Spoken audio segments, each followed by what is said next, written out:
Well, hello and welcome to the Thursday trade right here in Lagos, Nigeria, 11th of September. The month is saying tick-tock at this time. But let's get to the top stories now that get you ready for that trade. Let's get a review of how your money performed yesterday. The bulls extended their grip on Nigeria's stock market yesterday as the NGX notched its third straight rally with a 0.41% gain ahead of the MPC meeting that's coming up this month. Cautious optimism is driving value hunters, back to the market with, Berger Paints, Keller Rams, FTN Cocoa, and Sunu Assurances leading the charge among top gainers. The all-share index crossed the 140,000 point level yesterday, just by 365 points. We'll see.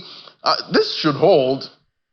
Barring any, crazy changes today. The last trade, we'll have that tomorrow, and we'll get a final close for Thursday. Then we added about 360 billion. That's to the market cap.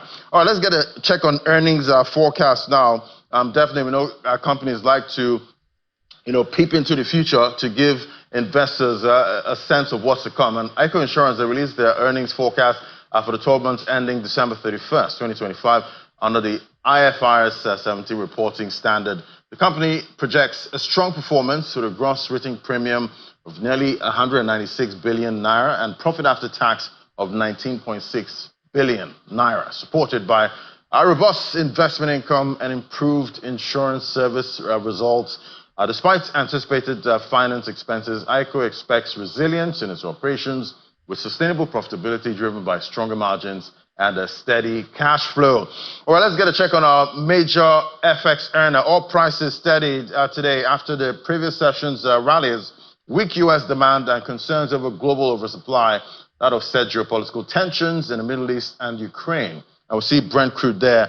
Just marginal gain, was flat this morning, but 1 basis point, $67.50 a barrel. WTI, that's trading at $63.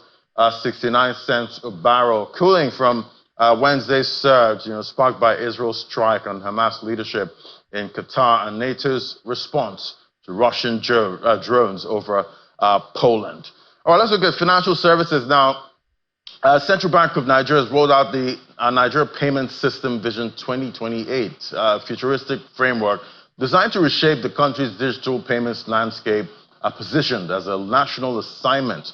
The initiative aims to make Nigeria's financial ecosystem more efficient, secure, and globally competitive, replacing the soon-to-expire PSV 2025. The new blueprints will guide how individuals, businesses, and government agencies interact within payments space over the next 3 years. So definitely be watching that space.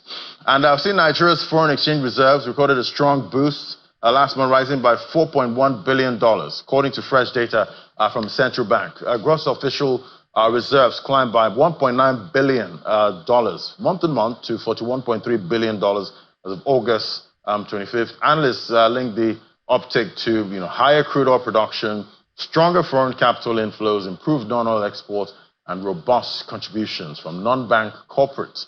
With a possible U.S. rate cut on the horizon, reserves are projected to rise even further in the coming months.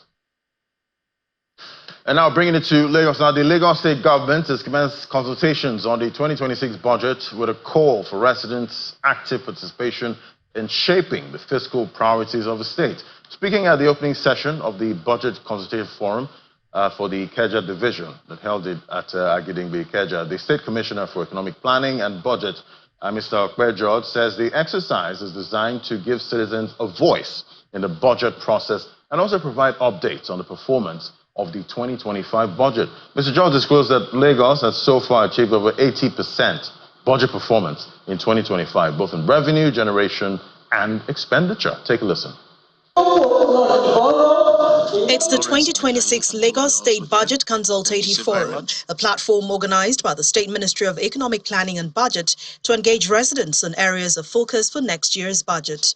Guided by our vision of all-inclusive governance and the maxim, no one must be left behind, this administration remains committed to ensuring that every Lagosian, regardless of age, gender, or social status, is carried along and catered for in the state provision. This exercise kicks off with the Ikeja division creating an opportunity for the state government to give a scorecard of the 2025 budget performance. We remain highly resilient and reliant on our IGR, which constitutes over 76% of our total revenues, and it accounts for more than 18% of our national GDP. So given the infrastructure-driven orientation of the state, 23% of our budget has been allocated to infrastructure renewal and development to accommodate the growing population. So in Lagos is about to finish the Ojota-Akwebi link bridge. We're building BRT lanes on the Lagos-Badagry Expressway from Orile to Mile 2. Also, the ongoing construction of phase 2 of the Blue and Red Line are ongoing. Community representatives, traditional rulers and market women in attendance ask government to support their businesses and engage the youth more in order to reduce the menace of drug abuse in the state. Do more in terms of engaging all these youth in something that we can keep them busy and take them away from the effect of these polos and every other thing. The State Commissioner for Youth and Social Development is concerned about the rate of drug abuse in Lagos. He says 35% of youth are dependent on substances and must be addressed collectively. We cannot go into every corner in Lagos State to stop people from taking these substances, which is why we must fight it as a collective, right? We are doing a lot of advocacy. Since we launched Laskada, we have been to Surulere, where we met several youths. We appointed ambassadors amongst those that are engaging in these vices, so that they are our eye in the community. As the consultative forum continues across other divisions, the Lagos State government is encouraging full participation of citizens for government to prioritize all critical issues across all sectors and ensure it reflects in next year's budget. Of middlemen. Today we're spotlighting a big shift from one of the continent's leading tech distributors, TD Africa. They launched their super app, digital platform that brings all of its technology products and services into one mobile space. So what does this mean for tech buyers, for businesses, and for Africa's digital future? Let's find out now. We have Friedel Macron, who's the head of marketing at TD Africa. We also have Jessica Warnham. She's a business development manager at TD Africa, and they're both here in the studio. It's great to have you both. Thank you. It's good to be here. Yeah. So when I saw this interview coming up, so I just went to the Play Store and said, let me try me some super apps here, and that's TD Africa app, and I did try to fiddle around with it, and it was quite nice, seeing all the products, in there. So I'll start with you now, Jessica. Can you tell us, what this super app really is, and why it's important? Yeah, so thank you very much for that question. So Super App, TD Africa Super App, it's a one-stop digital e-commerce platform that allows businesses and resellers to access original technological products sourced directly from the original equipment manufacturers, and they can do so seamlessly. And it's a big deal, and it's important because it addresses the many pain points in the current African tech supply chain, right? We're talking about things like authenticity, availability, and ease of use, trust. So this is, for the first time, I believe, a reseller can come on the platform and confidently buy at scale, knowing they are buying authentic products, and do that while also enjoying many perks and other things that help them maximize their profits and scale their business on the platform. Right, yeah. So it's a platform for everyone in the value chain? For businesses. Just for businesses? For businesses. So it is businesses, resellers, entrepreneurs. So it's not an end user platform. It is for businesses. Yeah. Strictly for businesses? Yes. Interesting. So what makes the super app different? We have a couple of super apps, at this point. I think Friedel should be able to help me with this one. Yeah. What makes this one different? Because I see there are a couple of them in the market right now. Yeah, so the super app for us is special. It's not a general app. It's for, like she had mentioned, it's for businesses who are into the ICT solution space, technological solutions. They can come on the platform and get access to solutions, technological solutions, hardware, software, because we are getting it from the OEMs who, of course, make sure we have global standards and making sure that we are giving authentic products to these businesses. The business can come on the platform and you can seamlessly get these solutions.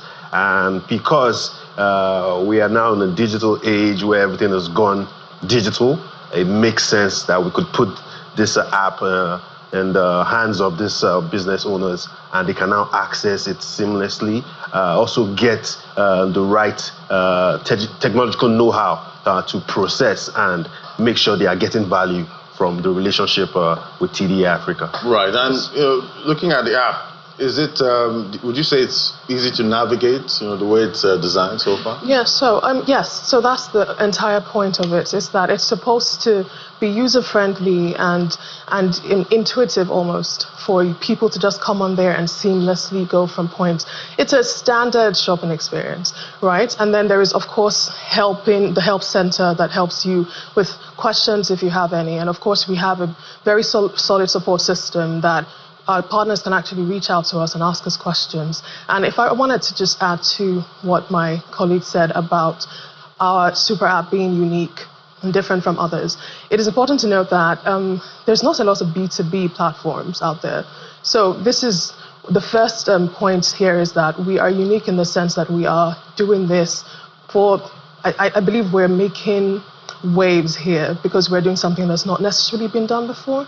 So yes, there are few B2B platforms, but not a lot of them are serving the technological supply ecosystem, right? So we are one of one in that sense. And also we have TD Africa. We are not just another e-commerce platform, we are TD Africa's e-commerce platform. So this is over 3 decades of experience, market experience, garner trust with global giants backing this platform. So that makes us unique. And so I'm trying to imagine, so it's B2B, yes, at this point. And let's imagine I'm a consumer looking to buy electronics. Do I still come on there to find those products? As a consumer, no. No, okay. But if you are an aspiring business owner who wants to go into the business of selling, then you come on there and you register. Our onboarding process allows you to sort of prove that you are a legitimate business that can do this sale. So yes, because I saw the requirements there. Yes. They were asking me for my business name. I was like, CAC and all of that. Yes. Right. So this is how we obviously protect the supply chain, because we are distributors. We're not just selling to end users. So yes, as a business, corporate, government agency, if you're just looking to procure at scale, you come on there and you get authentic products. All right. So, Frido, how does this, align, with TD Africa's, vision, the current vision now of, servicing most of these markets and these businesses that are trying to, expand their reach and get the right products? Okay. Like Jessica mentioned, we've been in the space. TD Africa has been in the space for almost 30 years. And we are in the business of empowering businesses with technological solutions and innovation. We had seen it, that it will become digitally driven. The world is technologically driven. Yes. And now we have this super app that gives access to entrepreneurs, business owners who are in the technological space. You can now easily source products, making it easy for businesses to thrive. And we are making sure that you have the right equipment and you have the right knowledge to get those equipments to you and, of course, thrive as a business.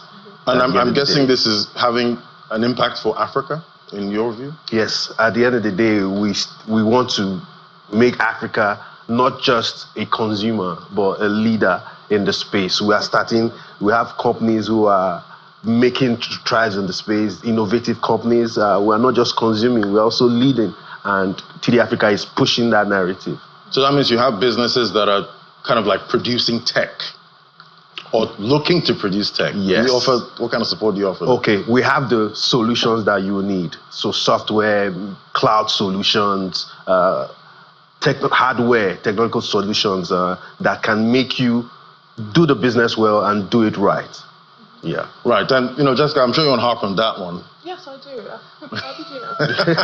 Okay, so I would say that the vision with TD Africa has always been to be a global leader in distribution and also empowering Africa rather with transformative technologies.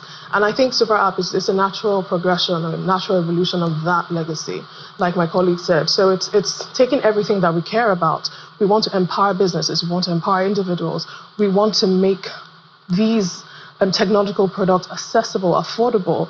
We want you to know that wherever you are within Africa, in Nigeria, when you get a product, you know that this is it, and you can use it to do the things, because we are in a digital era, so you need access to these products authentically, and this is how we want to do that. So Super App is taking all of those things and putting it in the business owner's hand, right? So you can think of access, affordability, all of those things, and you're part of a community. So I think that vision is even taken further with Super App. So this is because definitely we import a lot of things into Africa, and we import technology a lot. Yes. And I did see recently the biggest tech company released their latest products, and at some point I'd like to see Africa releasing some of these technology. I'd like to buy an African-made mobile phone or something. We're doing that.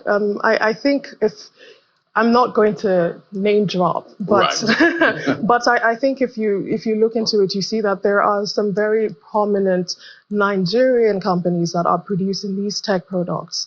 And some of them we actually would carry on Super App. So how we provide support to these businesses is, of course, you approach us and you can partner with us as an OEM, as an original manufacturer, and we help you distribute your products. It's all in the same ecosystem, it's all in the same pool. So we are receiving supported OEMs and also the partners. So yes, I'm also very, shall I say, positive or optimistic about encouraging and providing support for Nigerian belt and African belt technology. Absolutely. Right. I want to buy Nigerian technology. I do too. And African technology. Yes. All right, let's talk about the AIICO certification. You recently, got that for the Super Apps introduction. Mm-hmm. How does this, boost the overall outlook? Okay. And what is that? What is that ISO certification? So that's ISO 42001. Right. So this is the world's first certifiable AI management system. So it's not just about individual AI systems. It's about an organization showing that it's governable and it can show credibility and it can use AI responsibly. So with TD Africa taking on and getting that certification, it shows that it's not just another, regulatory compliance thing. We are showing that, yes, we are innovators and we want to do this ethically. We take responsibility. So we're establishing trust for our partners, for our customers. So anytime you deal with us, you know that, yes, we are using AI, but we're using it responsibly, right? So it's just about the trust, which we have been gathering for years, and we're taking a step further. Yeah, I'd like to add to that. As we also push out AI-driven solutions, we want our partners and consumers to be comfortable and know that we are pushing this stuff out authentically and being transparent, because AI is the conversation of the day. Mm-hmm. Make sure they know that we have those standards globally to do this sort of business around AI, and we have the structure and the resources to push through with it. Right. I'm wondering what kind of support artificial intelligence actually brings to Super App, how it's helping businesses actually figure out trends and what to do. You already sort of answered that question. Figure out trends. So yes, we have features rolling out, right? Because Super App is fairly new, right? And one of those features that are coming, it's sort of a business analytics tools, because it's not just come by and go. We want to be able to support our business SMEs and even our partners, the big boys and all of them, all through the supply chain. Want to be able to support them, and they come on there and they see analytics. They see what is the market looking for right now. What are your peers, looking at? What are they looking to get? And these are things that AI tools can really help with. Apart from just navigating the platform and making it easier and faster, it's informative in a way that empowers your knowledge. You're like, okay, so I should probably make this purchase here because, these are the tools that we're hoping that AI can come in and ethically, of course, help support businesses through. especially, like I said, with the trends and things like that. So, Fantastic, because you want to know where the money is going. Yeah. Absolutely. You want So- to know who is doing what, Exactly. when, and how soon, and you want to be on top of that, and I think AI can help with that. Yeah. So tell us, I'm sure there are users out there thinking or wondering how they can get on board with the app. Yeah, it's pretty straightforward. So right now you can just go on superapp.tdafrica.com. It's on your web browsers, on your phones. The app itself is going to be on Play Stores and App Stores very, very soon, a few weeks, but I would suggest that you just superapp.tdafrica.com. That's one P, not a double P. Yes, and you're fine. You get in there and you register. You start shopping. And I think I searched for super app and it just came out. I didn't have like multiple. No, it's unique. Yes, it's unique. That's quite interesting. That's quite interesting. So, at this point, we know technology is really growing, and we don't want to be left behind as a continent and as a country. What's your call, going forward? At this point, you say that you'd like to see, in the technology space in Nigeria, and what you expect to see going forward. Honestly, I'm of the opinion that we have been waking up for quite some time now. Unlike, I guess, a lot of popular opinions, I think that Africans and Nigerians are really good at building solutions that are very unique to our problems, because our problems are unique. And so what I want to see more of is support for those products. Everywhere you turn, there's a founder. Someone is building something, someone is trying something. And I say more of that, because waiting on sort of, I don't know, should I say, Western, intervention we're past that now. We're not just taking a back seat. We're not just consumers. We're leaders. And that is also what TD Africa stands for, and that is what Super App stands for. You create solutions for your unique problems. And yeah, so I think more of that. I would love to see more of that. Yes. Fantastic. Absolutely. Are you, Fredo? Okay, I think we should all understand that technology is the future. Innovation is the future. Also remember that it's nothing new under the sun. Yeah. So if you have that idea, you have that technological solutions, get a go, start building, start pushing, and you have TD Africa to help you scale in terms of your solutions to drive that. Because it's quite interesting you say that, because I remember I had one idea at some point, and I thought I was the only one thinking about it. Yes. And next thing I saw it in the market. Yeah. It was so sad. Yeah. I'm trying to think of something else. Thank you so much, Fredo Omaku, Head of Marketing at TD Africa, and Jessica Wanam, she's a Business Development Manager at TD Africa. It was great having your perspective. Thank you for having us. Thank you for having us. Yeah. Check on what's playing out with commodities. We have Dumebi Oluwole, he's a Manager, Economic Research at Financial Derivatives Company. Great to have you, Dumebi. Thank you, Lex. Yes. Great to be here. Yes, we did talk about oil earlier this week, and it started off like it was going to be quite bullish, but it is looking bullish, somewhat. Right now it's very difficult to really tell where oil prices are going, but just simply because of the swings that we have seen. But like I had mentioned on Tuesday, the dynamics right now for both supply and demand are not necessarily unchanged from what they were. So pretty much right now, in terms of supply, we're still seeing Russian oil, significantly, being the market. So it's still a tale of oversupply. Exactly. OPEC as well. The market sentiment around OPEC planning to increase supply cuts ahead of October is still very much underway, and the markets continue to price that in. And then on the demand side, we're seeing a lot of stockpiling from top importers like China. And what that means is that there are prospects for demand to also slow down. So pretty much on the supply and demand side, we're seeing oversupply, and then there are chances that demand could, decline, and the supply factors right now outweigh the demand factors, and so there are chances that oil prices could slip further. And I think on Tuesday I did mention the average right now that we're looking at oil prices touching is about $60 per barrel towards the end of the year. $60? Yes, $60 per barrel. Well, we're still looking at U.S. demand. Prospects for that still looking, quite weak. Who's going to step up if U.S. demand is weak at this point? U.S. demand, like you mentioned, is weak. China's demand right now, prospects for that also slowing down is also really high. So like I had mentioned, right now it's just like a situation of wait and see to really see how the market moves. But there are other commodities, that is energy-related commodities, that right now looking up, and that's LNG, and that's because we're getting into the winter season. It's really cold, and so there's heating demand rising from Europe, Asia, and also the US. So pretty much, even if we are seeing that there's a decline there might be a decline in oil prices, we might see LNG prices increase, and that would support government revenue, at least for Nigeria. So I guess if you're a trader and you're not really having fun in the oil market, you should just go to LNG. Yes. At this point, maybe go long. I mean, to an extent, just simply because of the dynamics that we are seeing right now. And I think one other thing to mention is some of the issues that are currently happening as well in the US, and how that is also, somewhat affecting market sentiment. Yesterday was a very sensitive time in the political space in the US, and we are seeing that somewhat rattle the markets. Oil prices, to an extent, kind of responded to that because of Trump's involvement.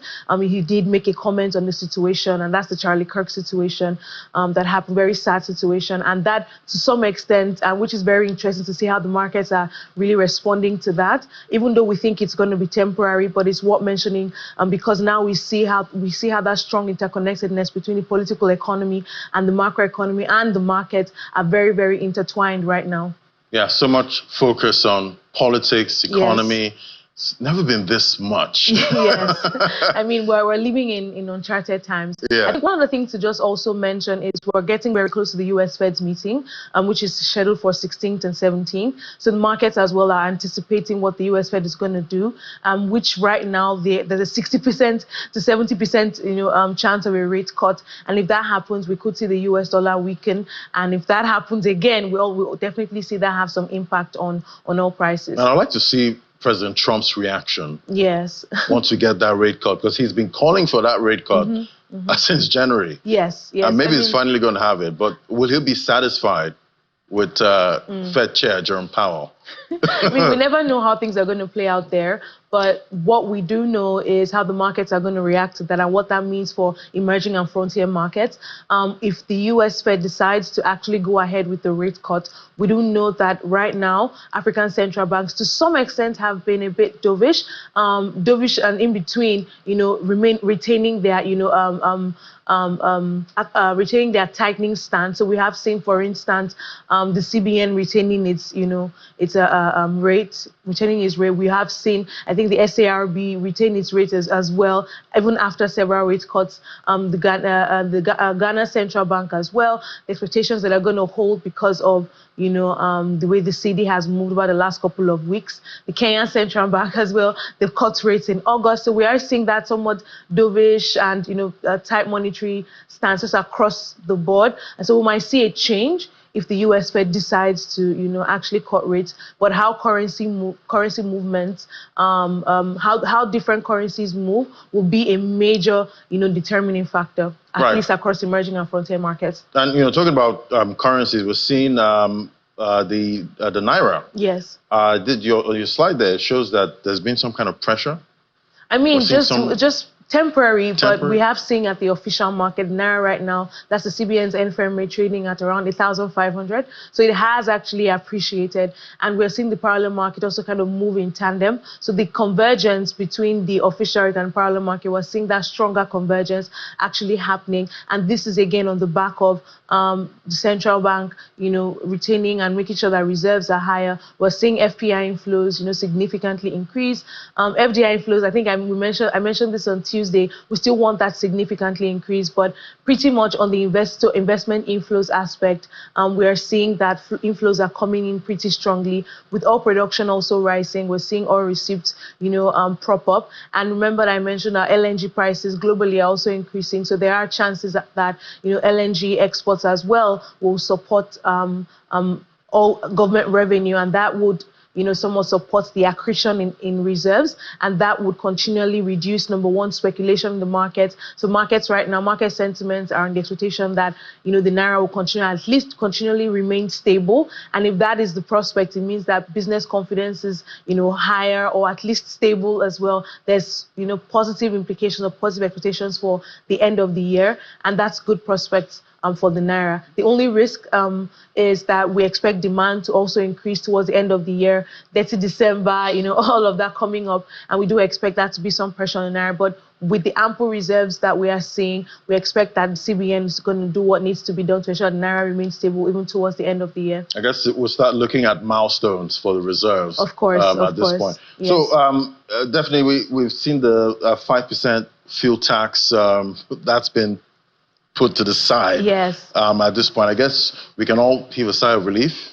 Yeah, I mean, somewhat right now. Yes, I would say this is one of those situations. So when I'm buying fuel, I'm not paying tax. No, you're not.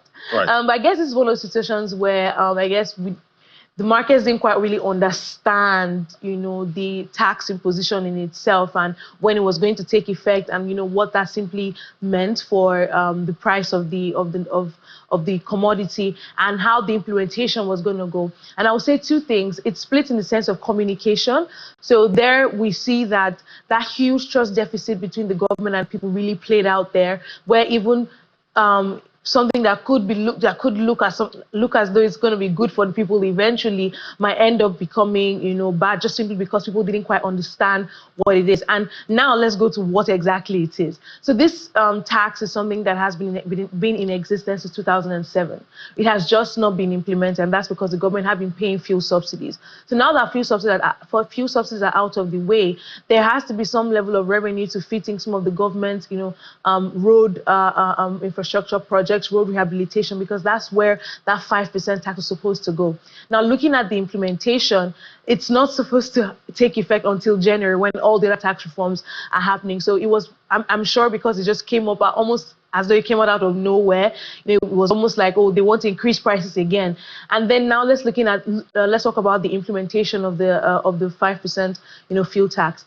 The plan, at least from the Minister of Finance and the chair of the Fiscal Reform Committee, we have heard from both of them that it's a situation where it's going to be targeted at times, or at least at certain periods where prices of the is stable. Exactly. Good times, exactly. Turn it on. So we bad times, so that turn the it prices off. do not skyrocket and then increase the burden, increase the payment burden on consumers. So what that looks like is, in practice, periods where the price of the product is probably either reducing or has been stable, we could have that tax implemented so they're able to generate that revenue. Again, I do think that's it's a situation of where people are consistently sensitized and informed when this is going to kick in, how it's going to kick in, and at what point we should expect an increase in price, or if there would even be one when the tax is implemented. So again, I think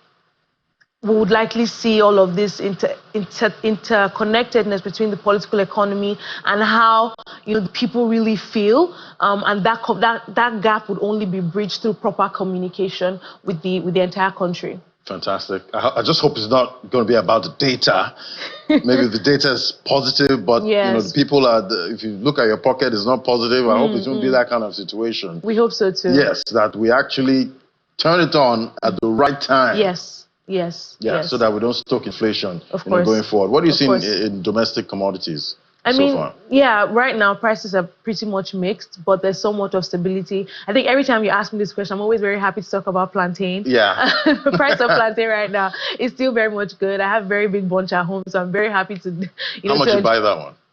I think I bought it about 7,000 or so. Wow. Yeah, that's a lot. I mean, we're coming from 15,000, 16,000, and I can get that big bunch for 7. So yeah, I'm happy about that.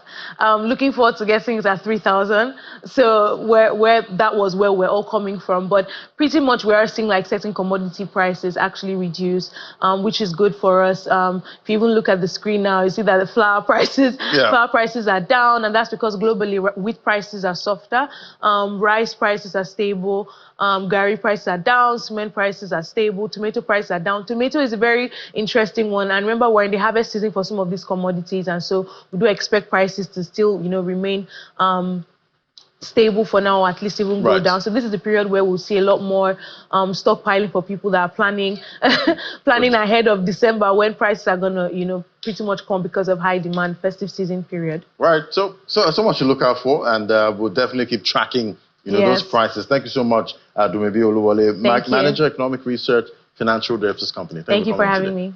Yeah. All right, now let's dovetail into artificial intelligence. Now, it's no longer just a buzzword in Nigeria. It's fast becoming a defining force across industries. A new report by Zoho shows that 93% of Nigerian companies surveyed have already embarked on their AI journey, with adoption proving to strengthen rather than weaken privacy practices. Join us now, Kehinde Gundari is a country head of Zoho Nigeria. Great to have you on the show. Good morning. Hi, good morning. Thank you for having me. So you're actually talking to Ladi. Looking at the report so far, one of the findings, it shows that AI adoption in Nigeria has strengthened rather than, weakened privacy practices. Kindly break that down for us. Yes, thank you very much. One of the interesting things that we found out while we were doing our research was that it actually increased security and privacy consciousness of business owners in this country.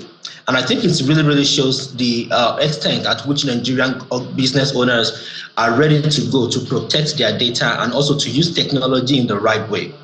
Also, interestingly, a lot of people, from that same report, it shows that over 80% of people using AI in this country, they are using AI for business, not just for personal or anything apart from business. So they are using the AI to optimize, to redefine and optimize the way they do their business. So security and privacy is very important. So it's really interesting to see how Nigeria is leading that charge on the global front. All right, the report shows 93% of the 386 companies you surveyed have started their AI journey. What sectors, dominate, and what areas of operations are mostly impacted? Financial services are leading the charge when it comes to AI adoption. We also have business and professional services leading the charge as well. And even interestingly, we can see that even SMEs, right? People trying to buy and sell on social media or even on e-commerce platform, they are leading the charge, right? And most importantly, they're also trying to do that for customer experience. So right now, customer experience is very much important to a lot of organizations, and because Nigerians want to have good service, right? And AI is one of the tools they are currently using to enhance that experience for their customers. And definitely when we talk about artificial intelligence, most of the time you feel like most of the technology is imported at this time. In Nigeria's AI story, how much local content do we have?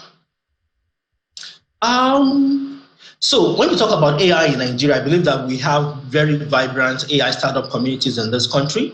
We also have very vibrant skill sets and talent in the country right now, working on developing AI for the edutech, for the agri-tech, for any sector around the country right now. The only problem we have, or don't let me say problem, the only challenge right now is that there is a lack or limited data sets that we can use in this country to train and to build on. So that is just the limitation that we currently have right now. Apart from that, I think we have the talent, we have the skill, we have the companies and the startup community ready to work with AI in the country. Right now, we just have limited data sets for businesses to use to train their the AI models. And from what you've seen so far, do you see any prospects there for startups that are building AI that are actually Nigerian companies? Are you seeing any prospects there? Oh, yes, absolutely. I honestly believe that in the next couple of years, even in the very recent time, we're going to be seeing startup building AI with local content in this country. Nigeria is really open to technology, right? And the reports just shows that we are really ready for what the future is. We no longer just consume, and I'm very sure that in the next couple of years, we're going to be manufacturing this technology and exporting it out into the country. Because the truth is that there should be local context to every technology we are trying to use in this country right now. So, and that local context can only be manufactured and produced locally. So I'm very certain, I'm confident that in the nearest future, we will have AI that we're going to be shipping out and exporting out of this country. All right, let's look at education and starting off the process early. Primary and secondary schools, school curriculum, that's been in talks in recent times. Do you see an approach that prepares children for a future of AI driven work? Okay, so that is very interesting, because I honestly believe that is a good thing to do right now. It's good to infuse technology, AI into our curriculum to prepare the next generation. However, I am of the opinion that in order for us to have a successful implementation of that idea in the curriculum, it is very important to train the teachers. So that drive should start from colleges of education. So that drive should start by empowering the teachers that will actually teach the students. Gone are the days when you can draw the computer on the screen. They need to practice it, understand it. And primary school students these days, they already know how to use mobile phone, digital devices. So it is very important for the teachers to understand this. So the drive should actually start from colleges of education, from university, and then we can then cascade it down into the school.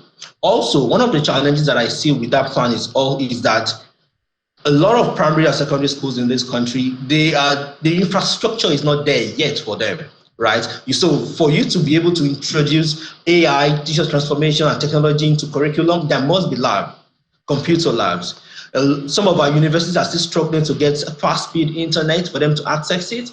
And then talking about AI and technology, it is important to have infrastructure in place. So which is why the drive should start from colleges of education, train the teachers that will be training the students, provide the infrastructure, and then build a curriculum that can actually be used. So it will not be really good to have a curriculum, but there's no infrastructure to actually teach.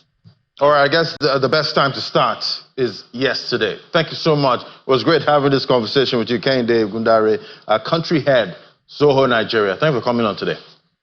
Thank you very much for having me. All right, we'll take a moment now. We'll go to global space.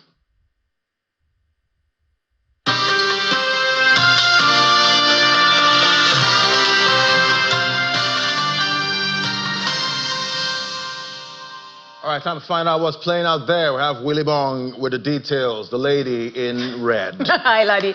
A lot is going on in the global space, especially in the UK. We have the train strikes. We also have, UK house prices rising. Also, the latest, we have this Jeffrey Epstein case is really boiling right now, and a lot to unpack with Juliana right now. So just jumping right to it, we have our UK Prime Minister, Keir Starmer, is under fire over UK's ambassador to the US, Lord Peter Mandelson's past friendship with Jeffrey Epstein. The latest revelations include a 2003 letter calling Epstein "my best pal" and messages of support during criminal charges. Now, the public wants clarity and fast. Our London Bureau Chief, Juliana Olayinka, joins us to discuss this. Juliana, good morning. It's good to have you. Juliana, UK ambassador told Epstein, "I think the world of you." What are ordinary Labour supporters and the wider British public saying about this controversy and the latest email revelations we've gotten? Good morning, Will. Well, it's a growing diplomatic dilemma for the Prime Minister, and it has no easy answers. I think, the biggest story trending at the moment was that heinous assassination of Charlie Kirk, who is a right-wing Conservative leader, very strong Trump ally. And this is a huge American story. Now, at a time like this, when your Prime Minister can't be in America, you rely on your ambassador to be able to provide the story. And unfortunately, for Sir Keir Starmer, Peter Mandelson is the story. And it's come at a really difficult time, because this time next week, the UK will be hosting Donald Trump on a state visit. This is going to be a huge visit for obvious reasons. And Peter Mandelson was at the centre of that. In fact, he is a strong ally of Trump. Not many people can say that, but he's somebody who's considered a friend. So that's the background and the context. And Peter Mandelson is also a figure who is not shy of controversy. I think he made his way into Downing Street in the mid-'80s. He became an MP in 1992, very close with Sir Tony Blair and Sir Gordon Brown. And he was sacked twice from previous government positions. I think he's been dubbed as the Lord of Darkness because people admired and feared the way he was able to maneuver political corridors. And I think this is basically what's come round to haunt him. As you said, He is under significant controversy for his ties to the late paedophile Jeffrey Epstein. And as the days have gone on, these ties have become more sinister, more dark, and quite frankly twisted. We're not talking about Jeffrey Epstein when he was the financier. We're actually talking about Jeffrey Epstein when he was in prison, when he was still alive, when he was basically being persecuted around the world. Lord Mandelson was offering solitude and solace, and there are some very embarrassing emails just basically detailing just how close their friendship was. He was offering him diplomatic support. And, you know, again, it's not good. It's not great optics. But because of the timing in terms of what's happened in America overnight of that shooting at the Utah University, plus the fact that Trump is to come days from now, what is Sir Keir Starmer to do? So yes, that's the scandal in Downing Street. Well, how do you think the Prime Minister Keir Starmer is handling the growing pressure to sack Lord Mandelson right now? But it's difficult. As I said, timing. I think Kemi Badenoch, the Conservative Party leader, really gave it to him yesterday during Prime Minister's questions, because, of course, we know that in a past life, Sir Keir Starmer, the Prime Minister, was a criminal prosecutor. You know, what were the reasonings behind him appointing Lord Mandelson in such a sensitive political position when he should have known at that time that he had links to such a terrible character. So it does question Sir Keir Starmer's character. And it's not just about Lord Mandelson. You know, just last week, the Deputy Prime Minister, Angela Reeves, was forced to resign. We've had several resignations from some of his top cabinet members. So yes, he is under pressure, and for the first time in I would say a couple of months, I did see Starmer sweating a little bit yesterday, and those calls are only going to grow further as these embarrassing emails continue to leak. I just imagine him sweating out there, Juliana. But with the parties calling for investigations, could this escalate? Do you see it escalating into a bigger political crisis for Starmer's government? Oh, no, absolutely. I believe an urgent question is actually ongoing at the moment. I'm looking at live pictures coming out of the Commons. There is an urgent question that is being put to the government by the opposition Conservative Party. And look, you know, the Conservatives are demanding that Mandelson appear before the Commons Foreign Affairs Committee to answer questions under oath. The Liberal Democrats, they want a full review of the vetting process that led to his appointment. You know, the press are already comparing this to sort of a Partygate scandal. It's of that magnitude because it's sleazy and it's dirty, and we know that Epstein ruined so many innocent lives. How involved was Peter Mandelson? You know, could there be criminal ties? You know, is he alleged to be linked to any of these underage children? You know, this is pretty serious. So I'm certain he will go. It's just when. But does this scandal, we talked about the relationship, especially with the U.S. and Mandelson being the UK ambassador to the U.S., does this scandal risk straining the already fragile relationship, you know, UK and U.S. right now, especially with tariffs? Does it strain the little relationship that they're trying to build back right now? No, it absolutely does. I think, you know, there's a significant swathe of British parliamentarians who vocally despise President Trump, including the London Mayor Sadiq Khan. And there are only a few who support him. And Peter Mandelson has been a bridge. He's been an appropriate bridge, which is, I presume, why he was given such a senior appointment so early on in Starmer's administration. So again, does Starmer not sack him and get the state visit underway. But then, of course, he will be perceived as being weak domestically, especially because this is quite serious. Well, in fact, it is incredibly serious. And there are so many female rights advocates on the left wing of the Labour Party that are already leaking just how terrible this situation is. So it does have a potential to, I wouldn't say damage, but certainly cause a strain in the relations. But I think Trump perhaps is probably more concerned with what's happening in Utah and across America than he is with what's happening in London at the moment. But yes, there's a lot going on, and we'll be keeping our eyes on the story. Of course, America first with Donald Trump. But how have markets reacted to this news? Well, this is certainly more of a geopolitical story than it is a numbers story. But we know that one of the reasons why there was some negative movement on the FTSE yesterday is because of what happened with Putin allegedly invading Polish airspace. Now, of course, when Poland asked for Article 44 to be invoked by NATO, these are the sort of areas that Peter Mandelson should be focused on. He shouldn't be focused on being the centre of the story. Polish markets reacted negatively, and it did affect some European markets. But today, the FTSE seems to be in good tip-top shape.